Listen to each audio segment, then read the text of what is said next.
Actually, one question came in email, so I'm not sure if this person is an audience, but basically we asked when we send email if there are any questions, and the question reads like this, actually two questions.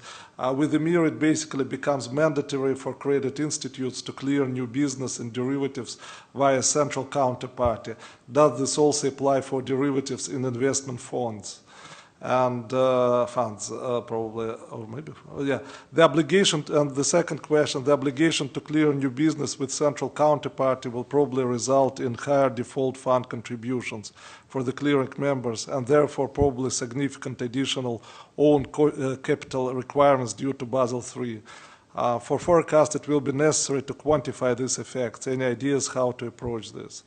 So, can someone pick up this question on clearing houses? Mark, you would like to? So first question is clearing derivatives, will it apply to investment funds? And second, this capital requirements to fund contributions, how they will be passed to? Well, I'm not sure if this is addressing the legal constraints that are forced to clear via central counterparties or not.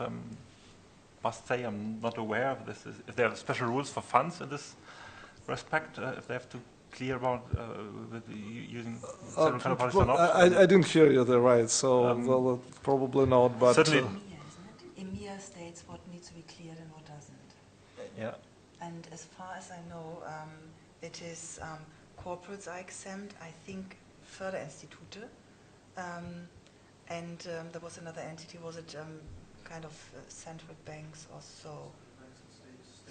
State entities, yeah. Okay, state but entities, there is no exemption for investment funds. Okay, so Michael Gulic, is this person here? No? Okay, we'll answer him an email, right? So, and but this question about default fund contributions and how it will be, will it be kind of how to quantify these effects and how kind of this will affect the business, Birgit? Well, it is. I don't have an answer on this, but we are looking into it as more business is shifted into a central clearer, as more business will be.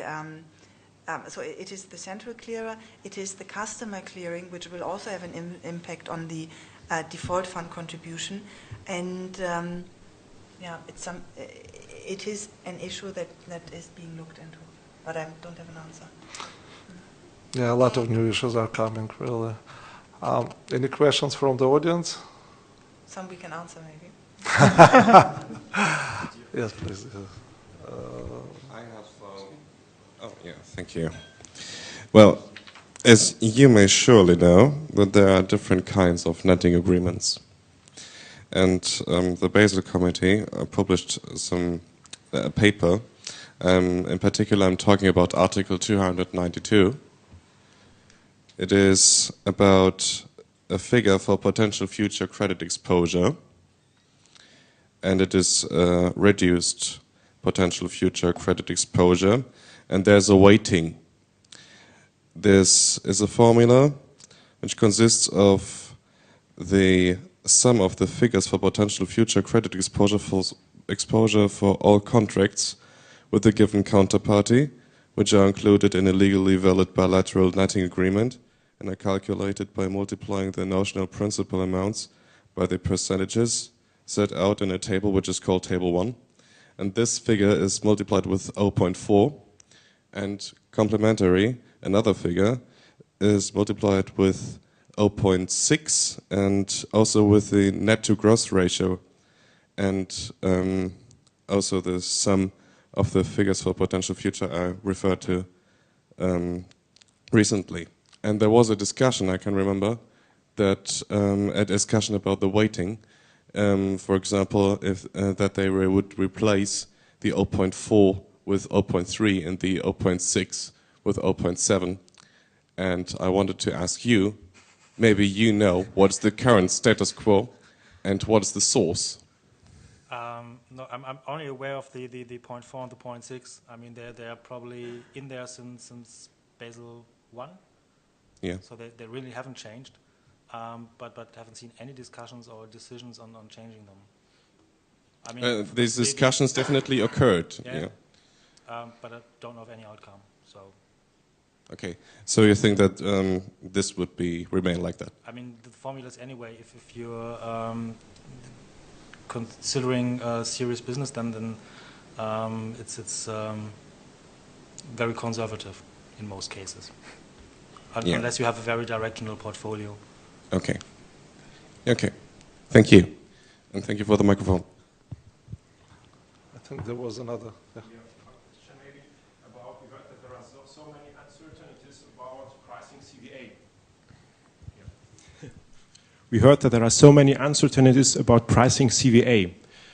How do trading banks nowadays agree on a fair market price or a trading price? It is when banks in the interdealer market or interbank market, CVA and capital doesn't play a big role when the trades are fully collateralized. And if it's a clearable trade, that makes it easier. The difference that is there is if a bank considers OIS discounting. And I think in the upfront pricing, they almost all do. In client trading, it's very different. And clients will get a variety of prices. Mm-hmm. They depend on if banks consider the funding costs.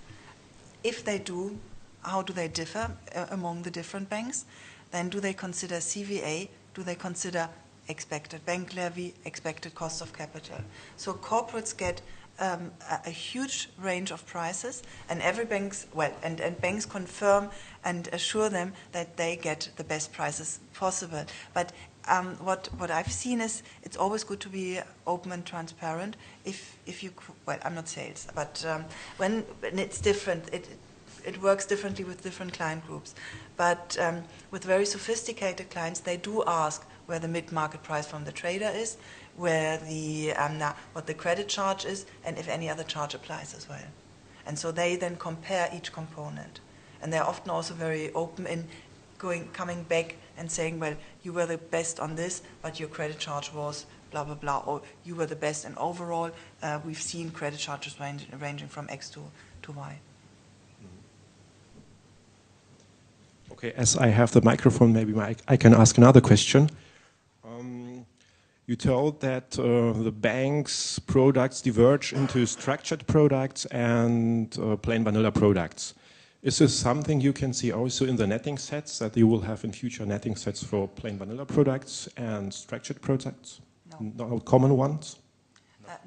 Not really. I mean, they are purely driven by jurisdiction. And ISTA provides netting opinions on different jurisdictions, on closeout netting and CSA netting. The regulator has their finance, and so there's an internal view on if the ISTA opinion is being applied to the internal the kind of netting set, and there's then the view if the regulator applies the net or follows the netting opinion given by ISTA. And this is always netting. I mean, closeout netting, and then there's the second netting set, netting between trades and collateral. So CSA netting and closeout netting. Mm-hmm. Okay. Thank you. Perhaps a short question from my side. Given that there are so many different pricing models for CVA, what we heard at the beginning of this presentation, doesn't it open up for arbitrage, and shouldn't that over time lead to more, homogeneous modeling of CVA? I mean, we've seen that in the past with more complicated pricing models, also with Black-Scholes, that there will form some kind of view on what is the right pricing for this. I mean, you have the one topic which Brigitte mentioned, if you actually on the corporate side, so the corporate actually seeing different quotes, and then being able to sort of make up his mind. I mean, usually, if you are transparent and actually show the client where the quotes are coming from, then you can figure out if he wants to trade with Deutsche Bank in a credit spread of 200 basis points or with BNP with a credit spread of 400 basis points. that's the cost, that's the risk decision, and sort of if he has a different risk assessment of the two banks than the credit spreads imply, fine. The other thing which I just lost, can you just repeat the question? Whether this will over time lead to more homogeneous pricing and perhaps a standard set of parameters in models. What we actually don't see is an increase in disputes on collateral calls. So that would suggest either, well, it's still very close together and you can't really differentiate between the different models, or it's not yet there. Maybe I can give a comment on this. First thing, of course, is that you mentioned first that it could be arbitrage, but because of the asymmetry and basically it's a cost, and you cannot really arbitrage this. Of course, you can when you have well, what Birgitta also mentioned in the interbanking market, when everything is collateralized, these CVA, DVA charges do not apply. In the other business, you cannot, as a corporate client, for example, of a bank, you cannot really arbitrage this. You have to just pick up the price which is most favorable for you. I think in this sense, of course, you can ask different banks, and there may be banks who charge you CVA, others still don't. So you can kind of arbitrage this, which is still a big force for banks to not charge CVA to their clients. I think it's still not commonly or regularly done that you can really charge CVA to your client. I think the other thing, well, again, also was the point I was whether modeling will become more homogeneous. Yes, of course there is a tendency of models becoming more homogeneous, but I think it took a while, a couple of years till they developed a kind of a common sense how you include CVA, how you should include CVA, how you should calculate FVA and so on. But I think this is a kind of still in progress, but it's kind of converging what is the right approach. But what you finally certainly will end with is an asymmetric pricing approach. So, for example, CVA, DVA, you can do it asymmetrically when both parties take this into account, but still they will disagree about what is really the default probability. They might apply these from different sources, so they have even if they use the same model, but maybe different market data, they will have different prices. And the other thing is that certainly the FVA is certainly asymmetric, and you can't take approach where both sides agree on this, because it highly depends also on the business model of both parties, which FVA they really have to apply. So there can't be a common price anymore. I think this is something which we have to forget in the new world. And I agree there as well. It's for non-collateral, well, let's say for trades that are not passed to a central clearer, I think there will be different prices just because of the different funding costs each bank has. And we did see arbitrage, and in that case it was really arbitrage. Those institutions that considered certain cost elements, and particularly funding or the cost of collateral, first shifted trades from one collateral agreement to another more favorable collateral agreement, or they changed collateral details in the existing agreements. And all of this was done because it had a cash implication on their P&L, or had an impact on their P&L. It wasn't done for any other reason. So there was arbitrage when some market participants weren't aware of certain cost implications. But that's not really the arbitrage. There's no model arbitrage. We have time for one more question. Yeah. Yeah, being a former options trader and working in the CVA space, I'm interested also in what will happen with the exotics. So that is the biggest question. So either will they die out, or will there be just big margin, or will be moving to an oligopoly? That's a question. So we have one direction that it would be going. Okay, we have standardization in the underlying rates that that could be leading to less volatility overall, making structured products and exotics products less attractive. On the other hand, you could be, as Brigitte said, you're shifting counterparty credit risk to liquidity risk, which has then an impact on rates being maybe more volatile. So the question is, what will happen with the exotics? Will we have a more? It will only be interesting for institutional investors if there's a lot of volatility there. Will we have more or less volatility in the future? Who wants to pick up, or everyone maybe? Difficult to say. I mean, from my point of view, the retail market for exotic products is currently mainly dead, at least in Germany. For institutional clients, sometimes you're surprised what they actually ask for. So there seems to be still some interest in these products, and I still think that even with I mean, on the intrabank market, I probably agree. If you hedge your position with another one of the tier 1 banks, then probably the CVA charge on your exotic is really visible and part of the price and not just vanishing within the margin. But even on a professional institutional client, I would still say that you could hide the margin. I think the market participants are going to change. You will have niche players who either have a competitive advantage on the client side and kind of product providers. But the amount and range of market participants, I think, will diminish. And there I would assume that with less market participants, there will be more volatility. Well, I would also agree on this final conclusion that the volatility will increase, but I'm probably will not I come not to the same conclusion that there will be only niche players who will trade exotics. I think it's a tendency that once it is forgotten all the risk of this area now, I think, and maybe it will take a bit until all the traders who have been involved in this financial crisis are away from the market and are gone, and then we have a young new generation who is willing to bet, and maybe new asset classes. Maybe the next big thing will be commodities, or because I think it's not unlikely, because commodities are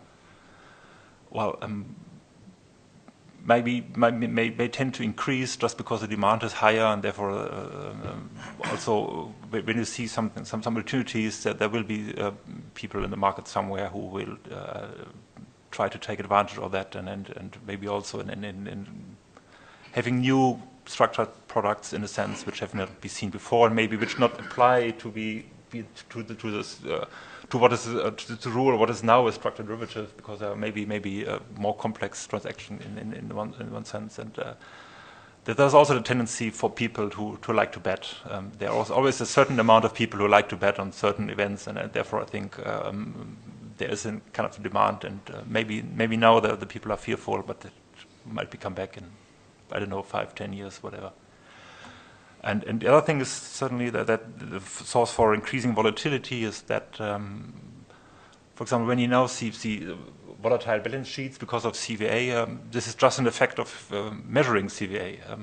I think when you measure something mark to market, which has been not measured before, this increases volatility. It's also a tendency of IFRS for going more and more into fair value accounting, and since the market are volatile, this will also increase volatility in the balance sheets, and will also drive fears maybe, and therefore as a result of the globalization and the faster markets we observe now, these will just kind of will be transferred to other markets, other areas, and it will boost fears somewhere else, and it will kind of have positive feedback cycles we observe. I think most of the excesses we see are kind of due to positive feedback cycles, and we still have this in the market, and we will also have this with just want to, for example, hedge credit risk, and there's kind of a one-sidedness in the market. People start to buy more CDS, and it will drive the CDS premiums, and there we have this positive feedback cycle, and this will increase volatility. Therefore, I'm not. I won't. I will believe that I do believe that volatility will increase, or at least will remain on a high level. Thank you very much. Let me thank you, the panelists. It was extremely informative and very, very interesting discussion. So